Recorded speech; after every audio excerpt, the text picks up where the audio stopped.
tidak dibutuhkan lagi oposisi di pemerintahan selanjutnya bagi menangkap Pak Prabowo Gibran kalau menang itu. Tanggapannya seperti apa? Gini, fatsun demokrasi itu adalah check and balance.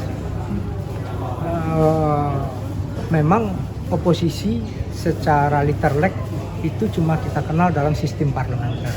Yang kita kenal adalah partnership, lawan di dalam berkontestasi, kawan dalam berdemokrasi.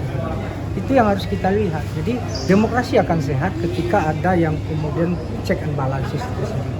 Jadi tentu itu harus kita sama-sama ketahui. Ya ini apa ya? Rekonsiliasi bukan berarti bagi-bagi kursi, bagi-bagi jabatan. Rekonsiliasi itu adalah sebuah proses yang kita lakukan dalam 3 layer. Low layer, middle layer, high layer.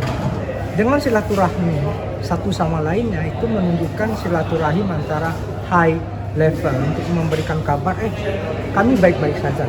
Nah, tapi kita jarang sekali membangun sebuah proyek rekonsiliasi di level middle dan di level low. Kita harusnya ingat bagaimana pasca pemberontakan beberapa daerah, PRRI, Permesta, DITI, Bung Karno membangun sebuah proyek rekonsiliasi di level rakyat. Nah, di sanalah political obligation dari pemenang. Itu. Jadi political obligation itu hadir dari si pemenang untuk melakukan reconcile. Jadi teman-teman, pembelajaran yang paling bagus itu adalah Nelson Mandela. You can imagine 40 tahun di dalam penjara, mengalami proses diskriminasi rasial apartheid yang luar biasa. Tapi apa yang dia tunjukkan pertama kali, bagaimana mengangkat pas pampresnya adalah orang kulit putih. Itu komplain luar biasa dari kulit hitam. Nah, jadi rekonsiliasi harus kita jalankan karena obligasi kita bernegara dan berbangsa, dan yang kita urus adalah rakyat yang banyak. Tapi bukan berarti bagi-bagi kursi. Jadi penegasan oposisi harus tetap ada ya? Check and balances harus berjalan untuk kemudian pemerintah gini. Itu pemerintahan bisa berjalan secara efektif itu ketika ada dinamika, baik dinamika di DPR, dinamika di civil society, di masyarakat.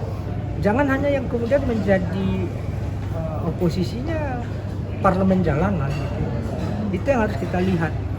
Jadi proses check and balances itu harus sangat penting untuk kemudian bagaimana ini itu opini sah-sah saja.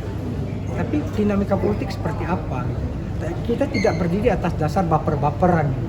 Itu enggak. Jadi Nasdem menunjukkan sebuah proses kedewasaan. Partai pertama yang dikunjungi Pak Prabowo itu menunjukkan bahasanya kita berkontestasi itu keniscayaan.